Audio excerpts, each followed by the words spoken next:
में सबसे पहले बात कोटा नाव हादसे की। कोटा जिले के इटावा इलाके में बुधवार को चंबल नदी में एक नाव पानी में डूब गई। इस हादसे में नाव सवार 50 से अधिक लोग पानी में डूब गए। इनमें से 14 लोगों की मौत हो गई, जबकि कई लोगों को राहत दल और स्थानीय गोताखोरों ने बचा लिया। वहीं अभी भी कई लोग नदी में उनकी तलाश की जा रही है। आपको बता दें कि यह हादसा गोठड़ा कला के पास कमलेश्वर धाम जाते समय हुआ। तो वहीं हृदय विदारक नाव हादसे की सूचना पर मुख्यमंत्री अशोक गहलोत ने गहरी संवेदना व्यक्त की है। ग्रामीण के खातौली इलाके की चंबल नदी में जो दर्दनाक हादसा आज सुबह सामने आया है, उसमें अभी तक चंबल नदी से रेस्क्यू टीम द्वारा 12 लोगों के शवों को निकाला जा चुका है। अभी भी 5 से 7 लोग लापता है, जिनकी लगातार नदी में तलाश की जा रही है।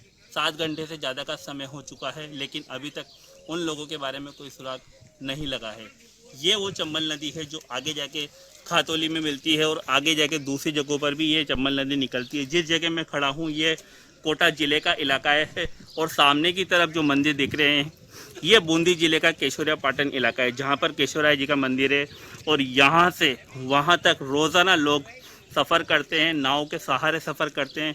कई वाहन हैं जो नाव में रखकर एक जगह से दूसरे स्थान पर पहुँचाया जाता है। लेकिन जिस तरह का हादसा कोटा के खातौली में सामने आया है वो निश्चित तौर पर एक भयावह और दर्दनाक हादसा है, जिसमें 12 लोगों की जान अभी तक जा चुकी है और अभी तक 5 से 7 लोग लापता हैं, जिनके बारे में अभी तक कोई सुराग नहीं लगा है। तो निश्चित तौर पर जो पानी है उसकी लहरें भी काफ़ी तेज़ हैं और लहरें जिस तरह से बीच गहराई में जाके जिस तरह से 40 से 45 फीट की गहराई पर जाकर जिस तरह से नाव डूबी है और जिस तरह से हादसा हुआ है वो निश्चित तौर पर कोटा ही नहीं पूरे प्रदेश के लिए एक बहुत ही ना भूलने वाला एक दृश्य है, जिसको शायद ही लोग भूल पाएँ। हालांकि इसमें प्रशासन और सरकार की तरफ से भी आश्वस्त कर दिया गया है मुआवजे के लिए, लेकिन अभी तक जो दर्द, जो जख्म लोगों के दिलों पर जो लग चुका है वो कब भरेगा, फिलहाल ये देखने वाली बात है।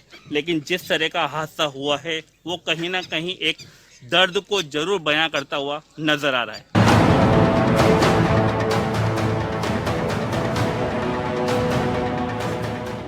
कोटा जिले की सीमा के आखिरी क्षेत्र खातौली क्षेत्र के गोठड़ा गांव में बुधवार की सुबह दर्दनाक हादसे की खबर आई। चंबल में यात्रियों से भरी यह नाव नदी में डूब गई।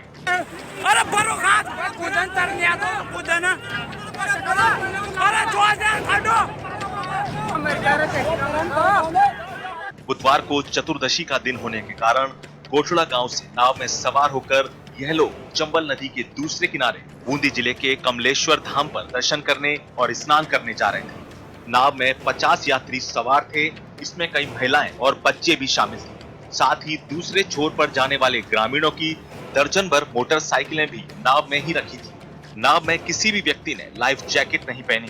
नाव नदी में चल रही थी, तभी उसका संतुलन बिगड़ा और नाव में पानी भरने लगा। देखते ही देखते नाव चंबल नदी में समा गई। इसके बाद तो वहां कोहराम मच गया। दोनों किनारों पर खड़े लोगों ने डूबती नाव को देखा तो हड़कंप मच गया। चारों ओर चीख पुकार सुनाई देने लगी। नाव को डूबता देखकर इसमें सवार लोग बचने के लिए नदी में कूद गए। जो लोग तैरना जानते थे वे तैरकर नदी से बाहर आ गए, लेकिन जिनको तैरना नहीं आता था वो जल समाधि लेते हुए नदी में समा गए। पावरफुल नाव थी, बिल्कुल खचाखच भरे हुए थे। 50 से ऊपर ही होंगे, इससे कम होने के चांस नहीं है। ये अनुभव है। आपके गांव के लगभग कितने लोग थे? हमारे गांव के 13-14 व्यक्ति थे, जिसमें से 2 की डेड बॉडी मिल चुकी है, बाकी निकल गए। एक डेड बॉडी बच्ची की अभी तक नहीं मिली और सब सुरक्षित निकल गए थे? और सभी सुरक्षित निकाल लिए। अच्छा, दुपहिया वाहन कितने थे इस नाव में? 18 करीबन दुपहिया वाहन तो निकाल चुके हैं नाव में से। नाव हादसे की सूचना मिलते ही जयपुर से कोटा और बूंदी जिले में हड़कंप मच गया। बड़ी संख्या में ग्रामीण मौके पर पहुंचे। सभी अपने स्तर पर बचाव और राहत कार्य में जुट गए। पुलिस और प्रशासन भी मौके पर पहुंचा। हादसे की सूचना पर कोटा से भी एसडीआरएफ की टीम रेस्क्यू के लिए जुटी। जिला कलेक्टर उज्जवल राठौड़ और एसपी शरद चौधरी ने भी मौके का जायजा लिया। स्थानीय गोताखोरों और ग्रामीणों की मदद से युद्ध स्तर पर राहत कार्य चलाकर कई लोगों को नदी से बाहर निकाला। हादसे में सुरक्षित लोगों का मौके पर स्वास्थ्य परीक्षण भी किया गया। दूसरी ओर चंबल नदी में हुए नाव हादसे को लेकर मुख्यमंत्री अशोक गहलोत ने भी गहरा दुख जताया है। साथ ही कोटा जिला प्रशासन से हादसे की जानकारी ली और तत्परता से राहत और बचाव करने के साथ ही लापता लोगों को जल्द ढूंढने के भी निर्देश दिए। चंबल में ये नाव से जा रहे थे लोग 35-40 लोग, और जो एक्सीडेंट हो गया आपके सामने ही है। करीब 14 लोगों के डूबने की आशंका है, उसमें से 5-6 बॉडी तो आ गई है, बाकी भी निकल रही है। तो SDRF की टीम आ गई, एक्सपर्ट है, गोताखोर भी आ गए हैं, तो वो अंदर जा रहे हैं पानी में, तो ढूंढ के निकालेंगे। 14 लोगों के डूबने की आशंका है, 14 में से 6 आ गए हैं, तो 8 एक और हैं। अब देखो टीम निकाल रही है, कितना क्या कर पाते हैं। जांच का विषय है, पुलिस और प्रशासनिक अधिकारी इसकी जांच करेंगे, क्या हुआ, कैसे हुआ, क्यों हुआ। अभी पुलिस और प्रशासन का सारा ध्यान और हमारा ध्यान इस तरफ है, रेस्क्यू ऑपरेशन पूरा हो, जो भी लोग लापता हैं उनके बारे में जानकारी मिले, या तो बॉडी मिले या जिंदा मिले, वो हमारी प्रथम प्राथमिकता है, और जिसके अंदर की सारा पुलिस और प्रशासन पूरी लगा हुआ है। और उसके बाद बिल्कुल ये जांच भी करेंगे कि नाव क्यों चल रही थी, ये वैध थी, अवैध थी, क्या था। जिसकी भी लापरवाही होगी उसके खिलाफ कार्रवाई सुनिश्चित की जाएगी। चंबल नदी की इस दुखांतिका में अभी तक प्रशासन ने कई शव बरामद किए। इसमें कई कोटा जिले के बरनाहाली और आसपास के गांव के रहने वाले हैं। कोटा की चंबल नदी में जिंदगी की नाव डूब चुकी है। जरूरत से अधिक यात्रियों को ले जाने की भारी लापरवाही के बीच हुए हादसे में कई लोगों की जान चली गई। लेकिन लापरवाही से पहले यदि थोड़ी सी भी सावधानी रखी होती तो ये यात्री कमलेश्वर धाम जाकर मत्था जरूर टेकते। लेकिन शायद उनकी भाग्य रेखा में भगवान के दर्शन करने से पहले ही चंबल नदी में हमेशा के लिए समा जाना ही लिखा था। बहरहाल जिस तरह का हादसा सामने आया है वो निश्चित तौर पर प्रदेश के लिए कभी ना भूलने वाला दर्द है। लेकिन जिस तरह का हादसा चंबल नदी में हुआ है वो उस हादसे से सबक लेने की भी बहुत ज़्यादा ज़रूरत है, क्योंकि चंबल नदी का जो पानी है वो अपने आप में ही एक खतरे को भी बयां करता है।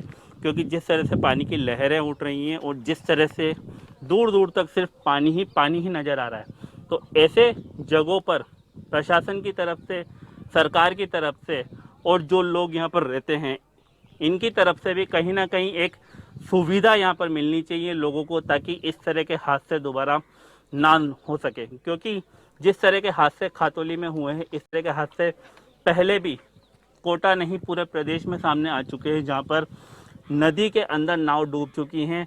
उसके बावजूद भी प्रशासन ने हादसों से सबक नहीं लिया है।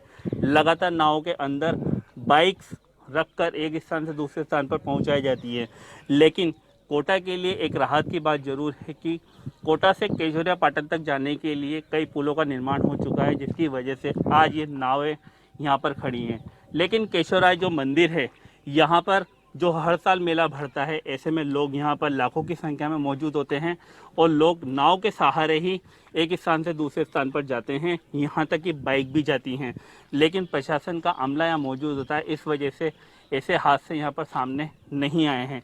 लेकिन ऐसे हादसे ना हो इसके लिए भी लगातार प्रयास करने ज़रूरी हैं, क्योंकि जब तक प्रयास नहीं करेंगे तब तक इस तरह के हादसे सामने आते रहेंगे।